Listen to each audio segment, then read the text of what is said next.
Irmãos, a graça e a paz do nosso Senhor Jesus. Boa noite a todos.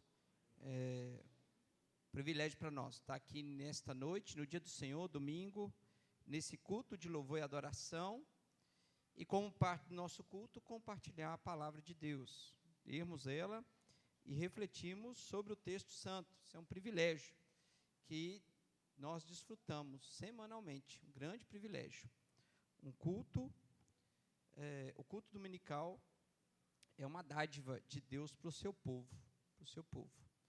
E assim está preceituado, né, que nós sigamos esse preceito de Deus, de cultuá-lo até que Cristo volte, Aí nós viveremos um eterno domingo, será um eterno domingo, né? Na glória, um louvor, um culto contínuo a Deus, com o povo dele adorando, louvando, cantando, sendo edificados por Cristo Jesus, né, diretamente. Então é uma grande bênção. O culto aponta para toda essa realidade. Irmãos, nós temos pregado no Evangelho de Marcos. Nós encerramos o capítulo 1 do Evangelho de Marcos. Hoje nós vamos iniciar o capítulo 2 do Evangelho de Marcos. Convido você a abrir a sua Bíblia em Marcos 2, nós vamos ler os versículos 1 a 12. Marcos, capítulo 2, versículos 1 a 12. Eu vou fazer a leitura desse texto. Eu peço que você acompanhe atentamente. Marcos, capítulo 2, versículos 1 a 12. Diz assim a palavra de Deus: Dias depois, entrou Jesus de novo em Cafarnaum, e logo correu que ele estava em casa. Muitos afluíram para ali, tantos que nem mesmo junto à porta achavam lugar, e anunciava-lhes a palavra. Alguns foram ter com ele, conduzindo um paralítico, levado por 4 homens. E não podendo aproximar-se dele, por causa da multidão, descobriram o eirado do ponto correspondente ao em que ele estava, e fazendo uma abertura, baixaram o leito em que jazia o doente. Vendo-lhes a fé, Jesus disse ao paralítico: Filho, os teus pecados estão perdoados. Mas alguns dos escribas estavam assentados ali e arrazoavam em seu coração: Por que fala ele deste modo? Isso é blasfêmia. Quem pode perdoar pecados, senão um, que é Deus? E Jesus, percebendo logo por seu espírito que eles assim arrazoavam, disse-lhes: Por que arrazoais sobre estas coisas em vosso coração? Qual é mais fácil dizer? Qual é mais fácil? Dizer ao paralítico: Estão perdoados os teus pecados? Ou dizer: Levanta-te, toma o teu leito e anda. Ora, para que saibais que o Filho do Homem tem sobre a terra autoridade para perdoar pecados, disse ao paralítico: Eu te mando, levanta-te, toma o teu leito e vai para a tua casa. Então, ele se levantou, e no mesmo instante, tomando o leito, retirou-se à vista de todos, a ponto de se admirarem todos e darem glória a Deus, dizendo: Jamais vimos coisa assim. Vamos orar? Deus, a tua palavra foi lida nesta noite. Palavra, Deus, que nós temos refletido, caminhado, desde o início, Pai, deste evangelho. Nos parece, ao mesmo tempo, desafiador e encantador observar cada passo que o Senhor deu aqui, né, na sua história, quando o Senhor entrou na história, na nossa história.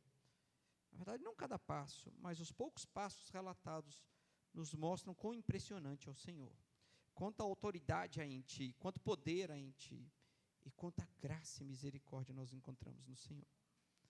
Que no texto que nós lemos nessa noite, Deus, o Senhor também possa nos edificar, possa, Deus, consolar o nosso coração, exortar, despertar em nós a esperança eterna.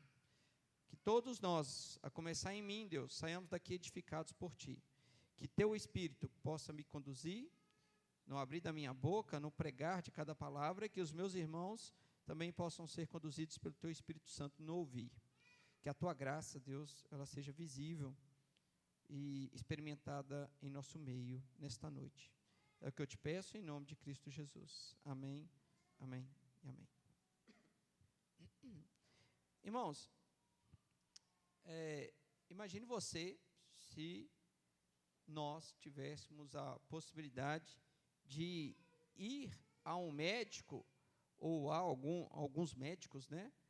E nós pudéssemos chegar ali diante desse médico e o médico talvez nem precisar fazer nenhuma pergunta ou com poucas perguntas, ele olhar para cada um de nós e já saber, eu sei qual que é o seu diagnóstico, eu sei do que você precisa. Né?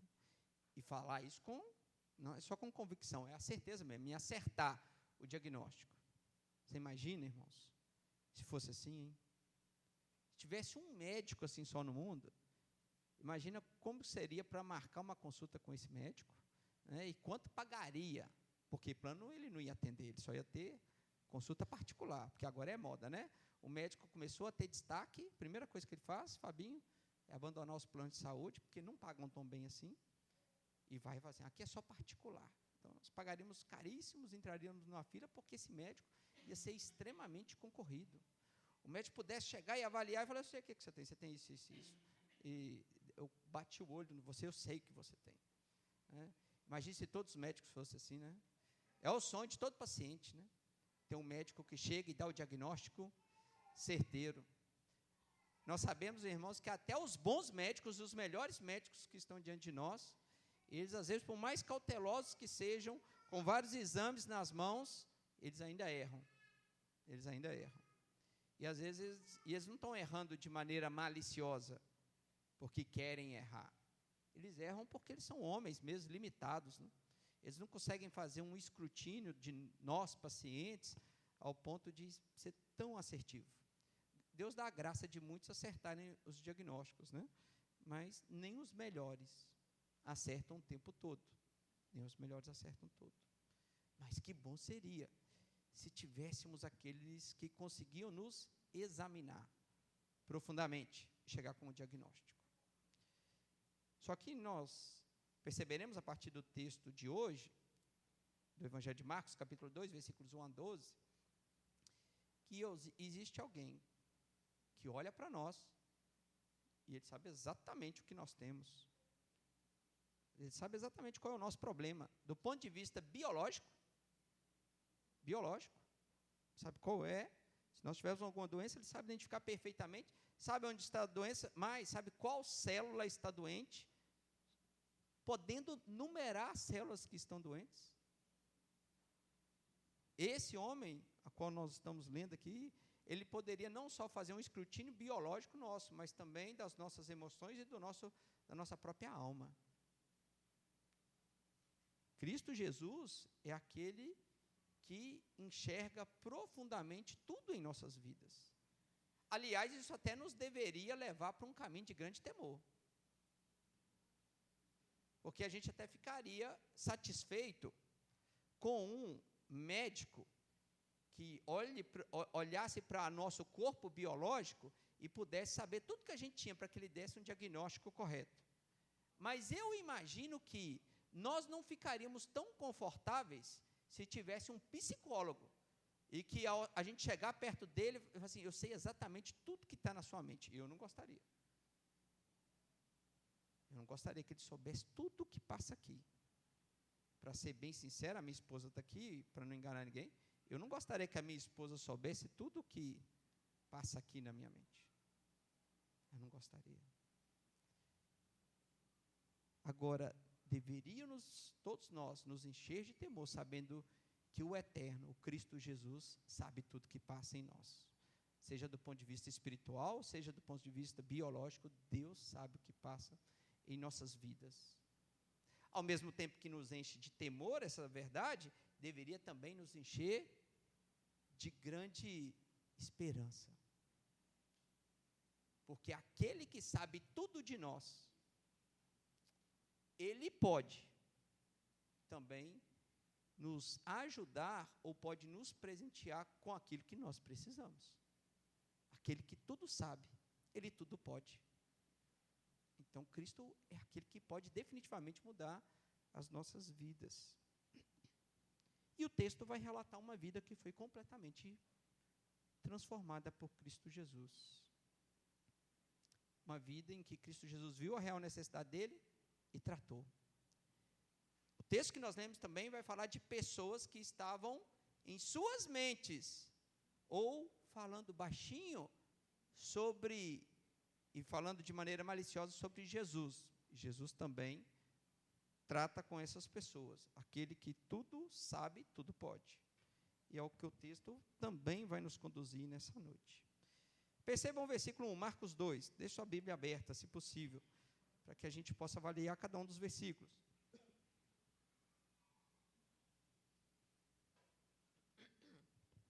Diz que dias depois o quê? Do relato anterior, Jesus tinha curado um leproso. Foi o sermão do último domingo. Lembre-se que Jesus, ele tem demonstrado, ou ele tem manifestado o seu poder. Essa é uma tônica do Evangelho de Marcos, mostrar como Cristo é poderoso. E uma manifestação do poder de Deus foi mostrado curando um leproso. Nós sabemos que nesse contexto aqui, a lepra era ligado diretamente à condição espiritual da pessoa, ao ponto que um leproso era deixado do lado de fora, não é da casa, era do lado de fora dos arraiais, das cidades. Eles ficavam fora do muro. O leproso tinha que gritar quando chegava uma pessoa saudável perto dele: leproso, leproso. Porque aquela pessoa saudável, ao chegar, ao se aproximar e tocar no leproso, ele estava contaminado, não poderia nem cultuar a Deus, nem fazer os cerimoniais.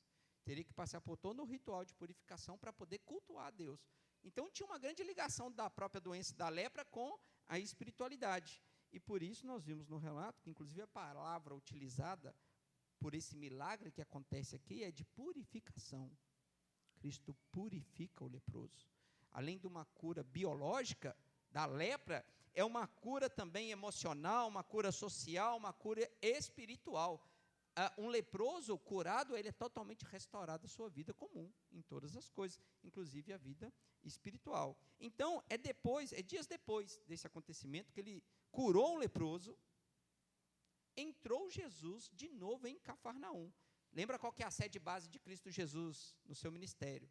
No início do seu ministério, Cristo Jesus tem uma base, que é Cafarnaum, ali na região da Galileia, próximo ao mar da Galileia. É onde Jesus passa a maior parte do seu ministério. Depois, a outra maior parte vai ser em Jerusalém. Mas aqui, nos meses iniciais, o período inicial de Cristo Jesus, é um ministério muito efetivo na cidade de Cafarnaum. Então, dias depois, entrou Jesus de novo em Cafarnaum.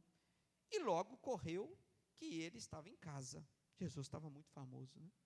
Lembre-se que Jesus não estava, depois que o leproso começou a falar que Jesus curou ele, Jesus não poderia mais entrar publicamente nas cidades.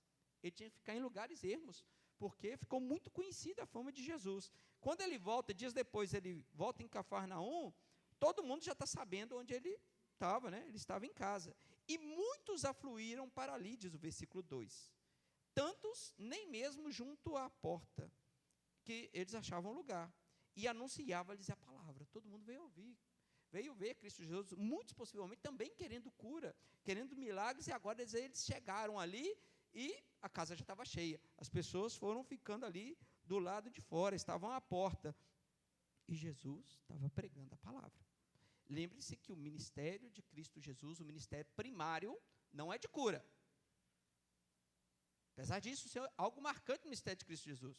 Mas Cristo mesmo fala que ele veio para anunciar o reino de Deus, anunciar o arrependimento, pregar o evangelho de Cristo Jesus.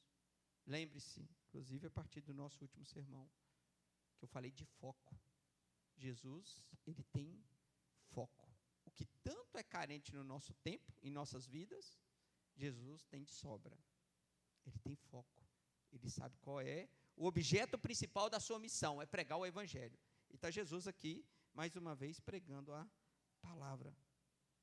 E diz que alguns foram ter com ele. conduzindo um paralítico. Um paralítico. Percebam que o evangelista ele sempre está apontando para características de doenças.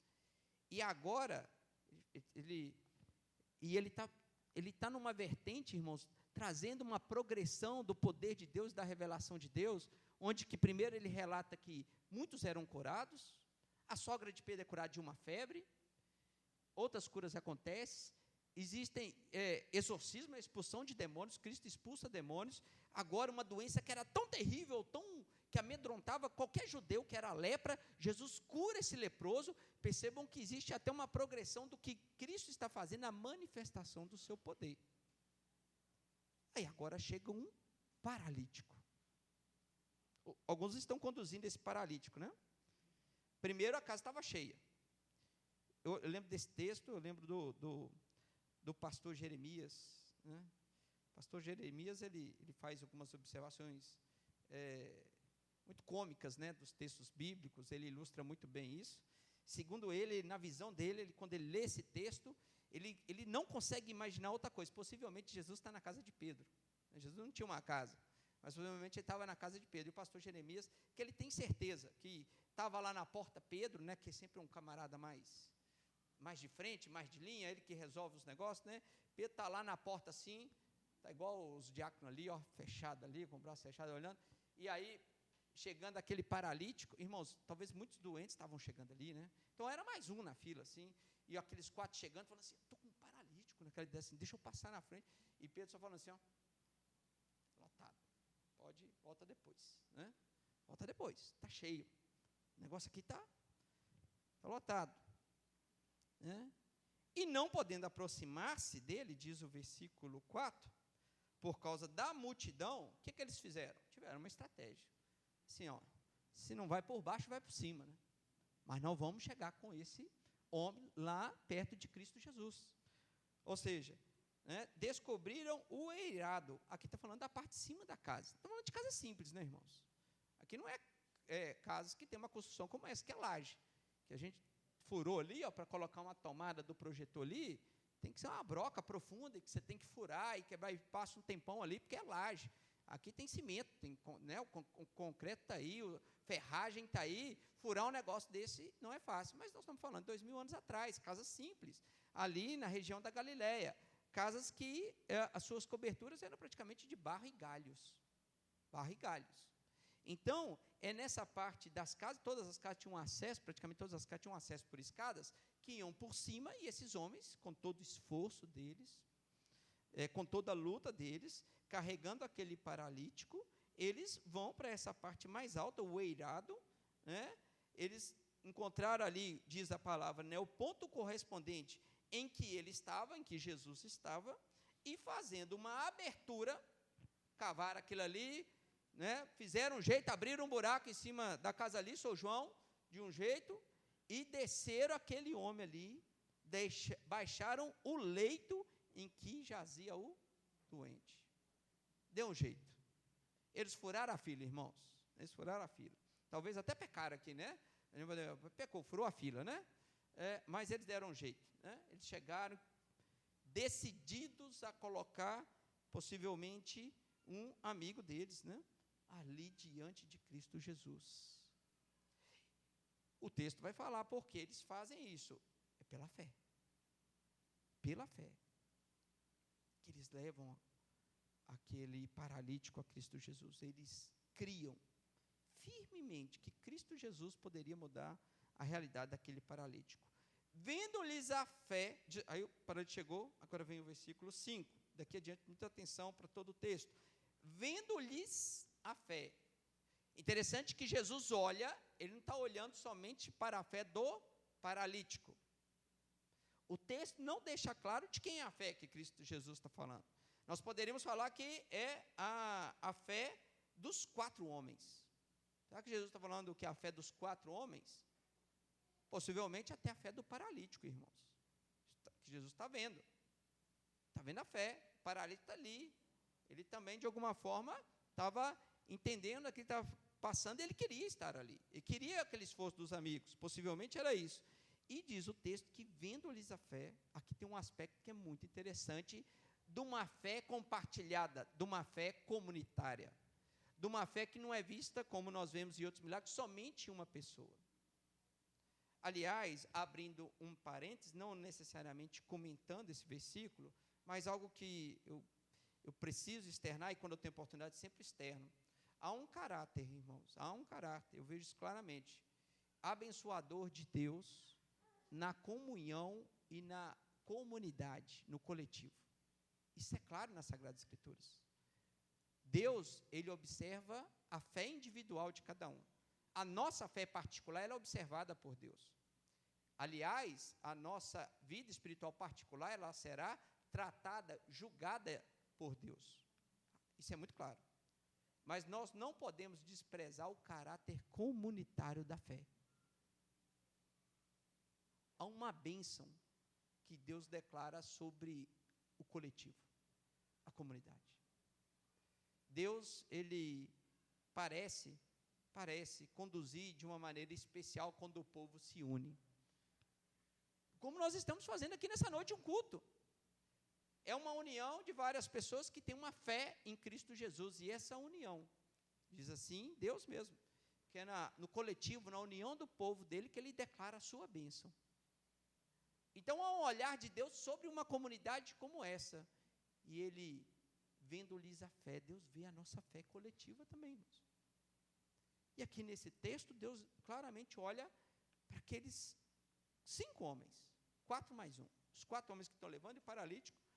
E diz que Cristo, vendo-lhes a fé, disse ao paralítico.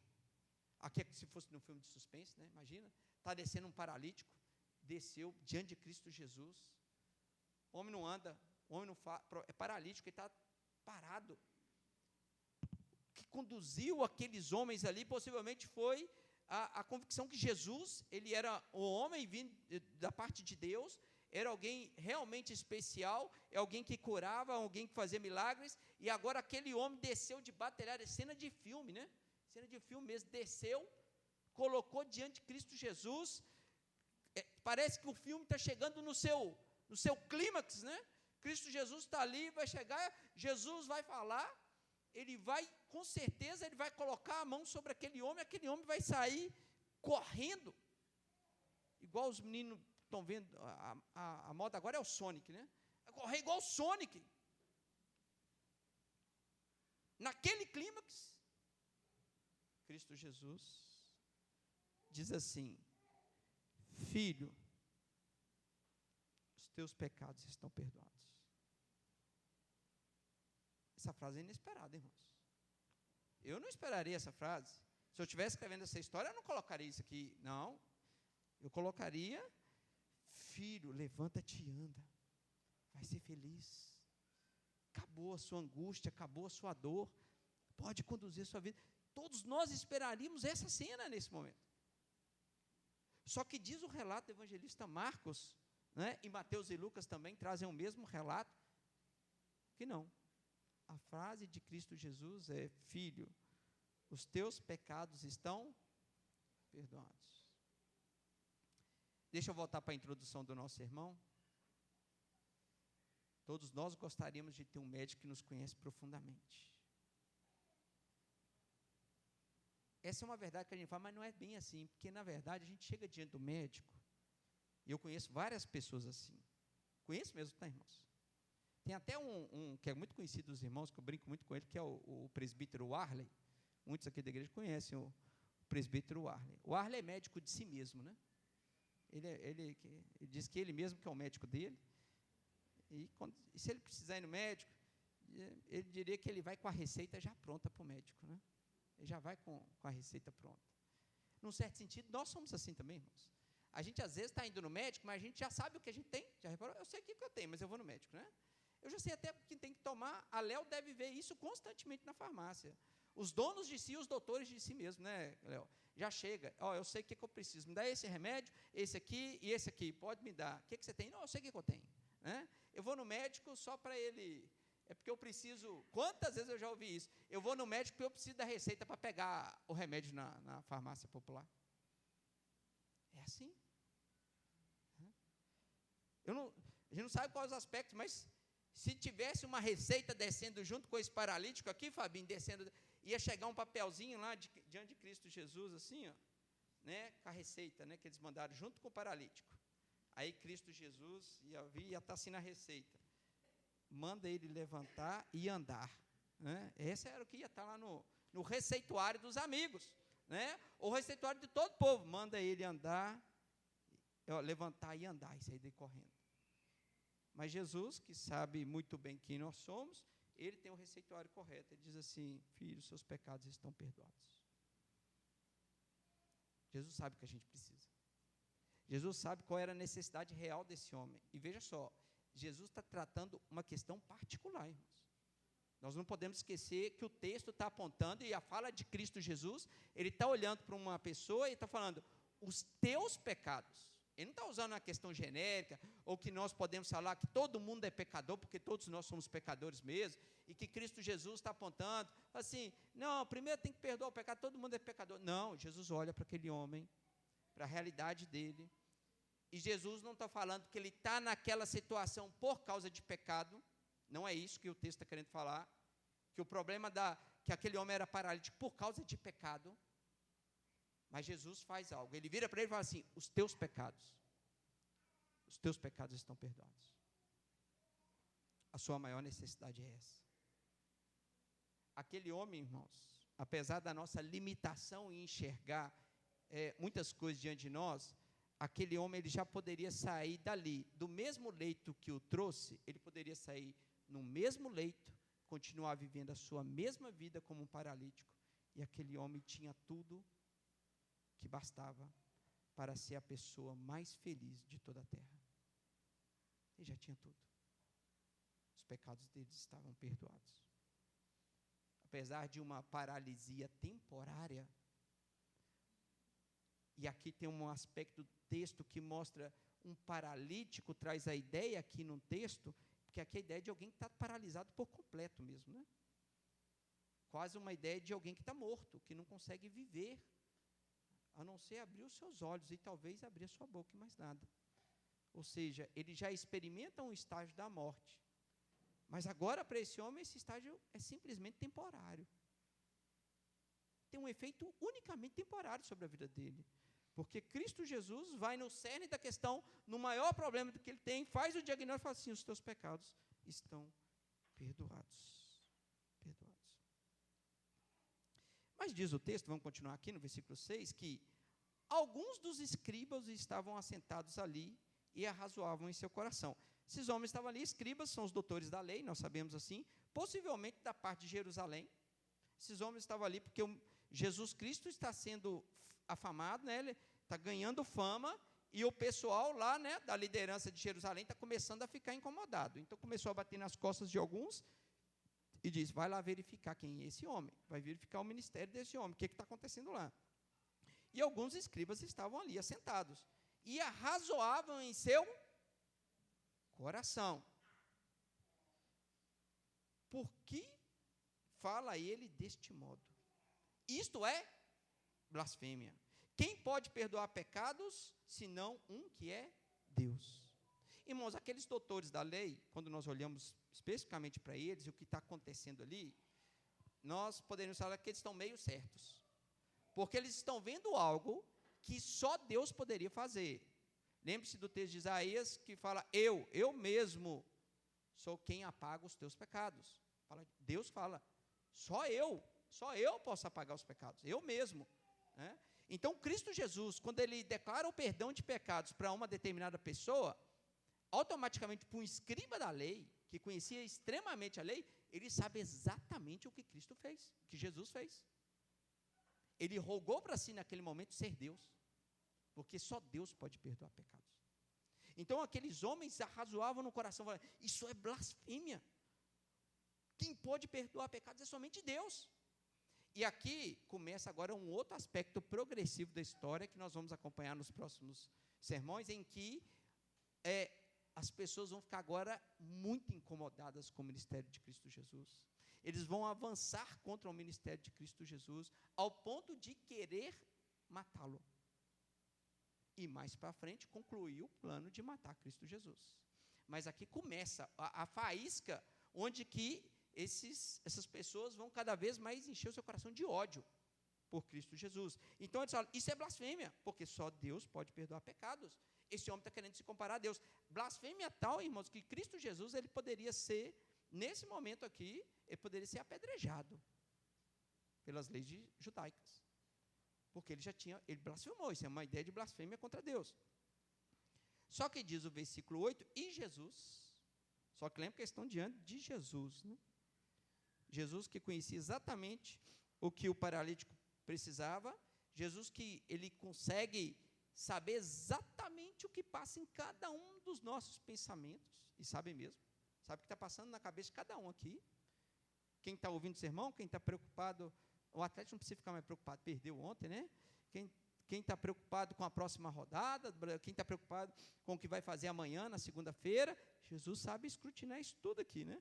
E Jesus diz que percebendo logo, por seu espírito, que eles estavam assim, eles assim arrazoavam, disse-lhes, por que arrazoais sobre estas coisas em vosso coração? Imagina, você está tendo um pensamento aí, eu aqui, ó, está a Blenda ali caladinha, e eu falo assim, Blenda, por que você está pensando isso? E fala exatamente o que ela está pensando, né? Ia tomar um susto, né? Eu não posso fazer isso, graças a Deus, né? Eu já tenho os meus problemas, né? Imagina eu ter que ainda... Imagina se eu pudesse ver os problemas dos irmãos. Não, irmãos, eu não ia... Eu não ia ser muito feliz na minha vida, não porque eu não me importo com os irmãos, mas imagina a gente saber do problema de todo mundo. Irmão, graças a Deus, só Deus é onisciente, né? Só Ele pode enxergar, escrutinar a nossa mente, o nosso coração, porque a gente não daria conta, a gente é muito limitado, a gente é limitado para nós mesmos, a gente está pensando coisa que a gente nem sabe o que a gente está pensando, né? Imagina ainda ter que preocupar com o pensamento dos outros, mas Cristo, Jesus é Deus, irmãos. Jesus é 100% homem, mas Ele é 100% Deus. Ele está humilhado em sua encarnação, isso é uma verdade, mas Ele ainda é Deus. E Jesus, Ele olha para o coração daqueles homens, e aí Ele levanta a sua voz e pergunta, por que vocês estão arrazoando essas coisas no seu coração? E aí Jesus agora faz uma pergunta, que é muito interessante, é o centro do texto aqui. Qual é mais fácil? Dizer ao paralítico, estão perdoados os teus pecados? Ou dizer, levanta-te, toma o teu leito e anda? Cristo Jesus faz uma indagação para eles. Coloca neles uma perspectiva para que eles pensem, para que eles avaliem as coisas e eles possam, por si só, entenderem tudo que está passando ali, mas eles estão com o coração extremamente endurecidos, porque Cristo fala assim, o que é mais fácil? Quando Jesus faz essa pergunta, Ele está querendo mostrar para aqueles homens estavam com o coração assim, com ódio, e indagando o que estava acontecendo ali, porque vejam só, quem poderia certificar que os pecados daquele paralítico foi realmente perdoado? Quem estava ali para certificar isso, irmãos? Que os pecados daquele homem estavam perdoados. Ou seja, passaria na mente dos escribas que Cristo era mais um charlatão. Isso é um charlatão. Ele está se colocando como um Messias, como uma pessoa de Deus, falando que está perdoando pecado, mas ele não pode fazer isso. Ele não pode fazer isso. Ele não pode perdoar pecados. Quem ele acha que é para perdoar os pecados? E aqueles homens poderiam colocar em dúvida Cristo Jesus pelo simples fato que em perdão de pecados não se vê. Não se vê. Quem ia garantir que os pecados foram perdoados de fato daquele homem? Porque o perdão de pecados, irmãos, é algo que acontece internamente, no profundo da nossa alma e do nosso coração. É fato que uma vida que recebe o perdão de pecados de Deus e reconhece e arrepende-se das coisas que faz, possivelmente e muito certamente essa vida vai ter, a partir dali, uma nova conduta que nós chamamos de conversão, e ele vai externar os frutos do Espírito em sua vida. Mas naquele momento ali não deu tempo ainda, né? Aquele paralítico acabou de ter o seu pecado perdoado, de experimentar a graça de Deus. Acabou de receber isso. Então, aqueles escribas poderiam colocar Jesus na cabeça e falar assim: você é um charlatão. Você está falando isso, mas você está falando com a boca, da boca para fora. Você não tem poder nenhum para fazer isso. Lembre-se que o foco do Evangelho de Marcos, um dos focos, é mostrar o grande poder de Deus. Mostrar que Deus é poderoso e que Cristo Jesus, como Filho de Deus, Ele é poderoso.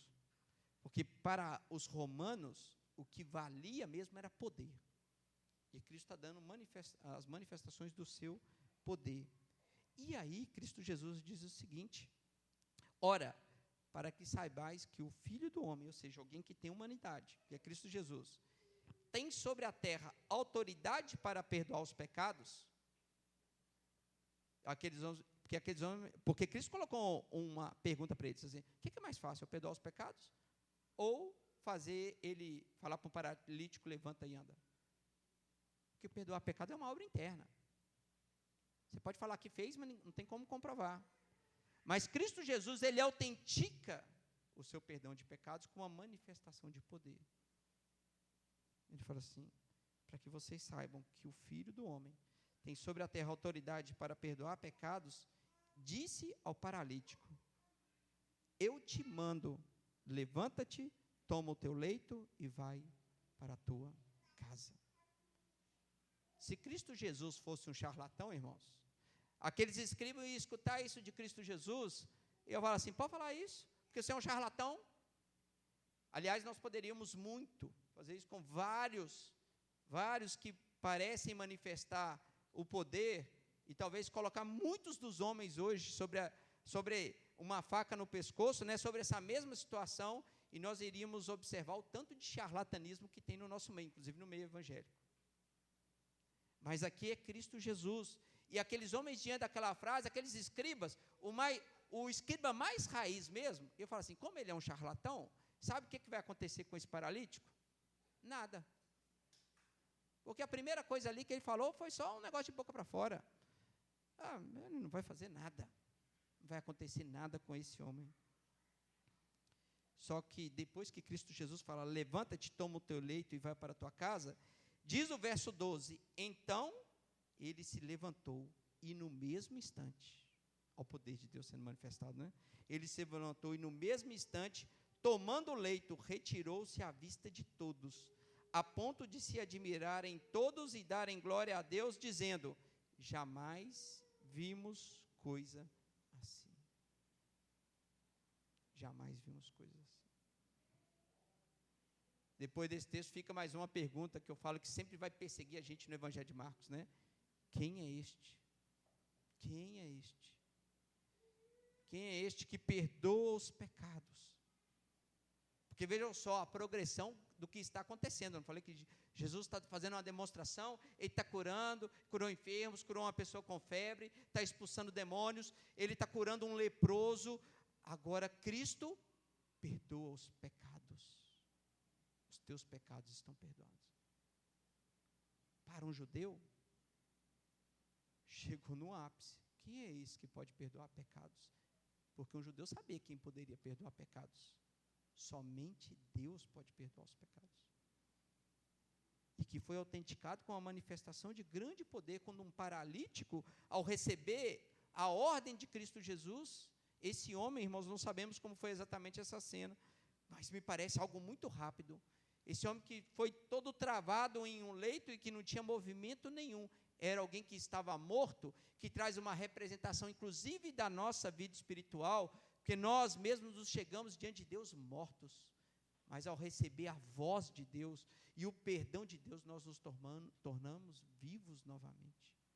Aquele homem representa não somente o perdão, mas aponta por uma transformação completa que Jesus faz em nós. Ele faz com que mortos vivam. Ele transforma a realidade completa. A maior bênção que nós podemos receber de Cristo Jesus é a própria vida. Aliás, isso aqui é uma antecipação da ressurreição futura, que todos nós, cheios dos nossos problemas, desfrutaremos quando definitivamente Cristo nos ressuscitar. Irmãos, a palavra de Deus que e nós a recebemos pela fé, que os nossos pecados estão perdoados, culminará também em nossas vidas numa restauração completa, inclusive biológica. A gente não está com a nossa irmã Ivanilda aqui nessa noite, mas um dos momentos mais impactantes da minha vida aqui nessa igreja, irmãos, foi quando, numa reunião de oração, a Ivanilda estava aqui, e a gente orando, ela conduzindo a oração, ela fez uma oração tão linda, ela falou assim: Deus, obrigado porque o Senhor me salvou, obrigado porque eu tenho uma vida diante do Senhor totalmente restaurada, obrigado porque lá no céu, aqui não precisa, lá no céu eu vou correr para abraçar os meus irmãos. E ela vai, irmãos. Esse texto aponta para uma restauração completa que todos nós desfrutaremos. Uma transformação em que a melhor coisa que nós recebemos é o perdão dos pecados. Mas ainda assim Deus vai nos agraciar com tantas outras coisas que nós não sabemos. Esse aqui desfrutou em vida ainda de poder pegar um leito, levantar e sair. E com os pecados perdoados. Com a sua vida reta diante de Deus. Pensa a bênção que esse irmão aqui saiu. Ele saiu jubiloso. Não porque ele estava andando somente, mas porque ele recebeu o perdão de Deus. Isso é profundo, irmãos. Isso é precioso. Isso tem valor. E Cristo Jesus, que nos conhece profundamente, Ele tem todo o poder de restaurar as nossas vidas e de nos dar uma receita por completo para que a nossa vida seja completamente mudada. É a maior bênção que nós desfrutamos. É saber que o Cristo que nos salva é o Cristo que nos conhece. Que vai nos conduzir para uma vida de perfeição a Ele. Até a obra final, até o dia final. Ele fará isso conosco. Nós saímos daqui, desse texto, com algumas aplicações. A primeira, nós precisamos ser ousados, muitas vezes, por nossa fé, irmãos. Esses homens aqui foram ousados. Esses homens não pararam na primeira barreira. A casa estava cheia, né? Esses homens continuaram. Aqui me lembra da responsabilidade humana. Responsabilidade humana. Nós também temos que... a gente não precisa do nosso esforço para a salvação. Aqui está o grande mistério, né? Deus nos salva pela graça. Mas Deus, Ele olha e Ele faz com que nós também possamos agir. Esses homens agiram e levaram o seu amigo diante de Cristo Jesus. A segunda coisa que eu saio daqui que meu coração é preenchido por esse texto é a convicção que Cristo Jesus conhece perfeitamente, não só a vida desse homem que chegou diante dele, mas a minha vida. Cristo Jesus é aquele que pode chegar diante de mim e falar de uma maneira muito precisa: Joeliano, os teus pecados estão perdoados. Quando ele fala os teus pecados, ele sabe exatamente quais os pecados. E não são poucos, são muitos. Mas são muitos mesmo, assim, para tirar compar mesmo. E Ele sabe todos quais são os meus pecados. E Cristo Jesus, pela sua graça e misericórdia, Ele olha para o meu coração, o coração dos irmãos que estão aqui, para falar: os teus pecados estão perdoados. É eu mesmo que vou pagar o preço por esses pecados. E é hoje que Ele já paga. Ele está falando aqui, os teus pecados serão perdoados. Ele diz para aquele homem, ele fala para nós: os teus pecados hoje estão perdoados. E por fim, meu coração se enche de esperança quando eu leio esse texto, sabendo que haverá uma restauração profunda, completa e perfeita a todos aqueles que depositam a sua fé e sua esperança em Cristo Jesus.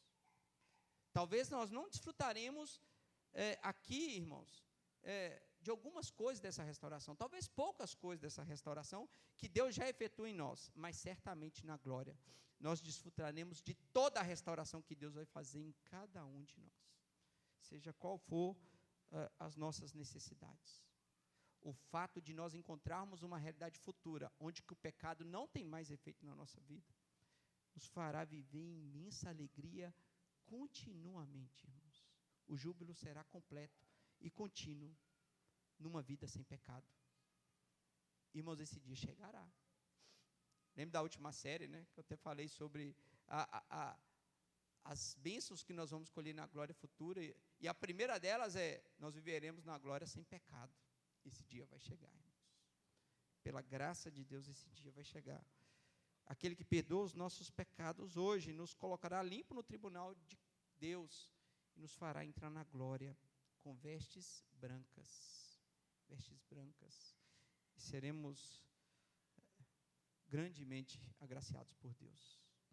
Que Deus enche o nosso coração de esperança, que Deus também nos desperte para a realidade que Ele nos conhece, e que isso nos encha de temor, a ter uma vida santa e que agrada a Deus em todas as coisas. Vamos orar? Pai, louvado seja o Teu santo nome, bendito o Senhor, o Deus da nossa alma, o Deus que transforma o nosso ser, o Deus que aquece o nosso coração, o Deus que nos mostra a esperança a qual nós depositamos a nossa fé. E que lugar seguro, Deus, nós estamos depositando a nossa fé. Estamos depositando e colocando aos pés de Cristo Jesus, o nosso Senhor e Salvador. Aquele que tem todo o poder, e o poder necessário para perdoar os nossos pecados. Que benefício grande, Deus, nós sabemos que a nossa conta no tribunal do Senhor está paga por Cristo Jesus, porque Ele tem condição de pagar essa dívida. Louvado seja o Senhor pelo envio do Salvador. Louvado seja o Senhor porque Ele esteve entre nós. Ele abençoou várias vidas e apesar da sua ascensão, Ele continua entre nós também abençoando e perdoando os pecados de muitos. E aqui nós estamos, Deus, como filhos do Senhor, pessoas que são transformadas por Ti, também clamando ao Senhor, Deus, continue perdoando os nossos pecados, tem misericórdia de nós, continua transformando as nossas vidas. E se existe alguém aqui, Deus, que ainda não assumiu um compromisso profundo diante do Senhor, que essa vida se apresente diante do Cristo que tudo pode, e que essa vida possa receber do Senhor a bênção do perdão dos pecados. Nos ajude, Deus, a crer cada vez mais profundamente nessa verdade. Que o Senhor nos abençoe com a consciência do perdão dos pecados. Que o Senhor nos abençoe com a consciência da ressurreição que experimentaremos no Senhor na glória futura. Que o Senhor, como eu disse no início, Deus, nos encha de esperança. É isso que nós pedimos e clamamos ao Senhor pela Tua graça e misericórdia. Que a graça do Senhor Jesus Cristo, que o amor de Deus, o Pai, a comunhão e a consolação do Espírito Santo de Deus, repouse sobre nós, parte da igreja de Cristo aqui reunida, e com o restante da igreja espalhada por toda a terra, até que Ele volte. Amém.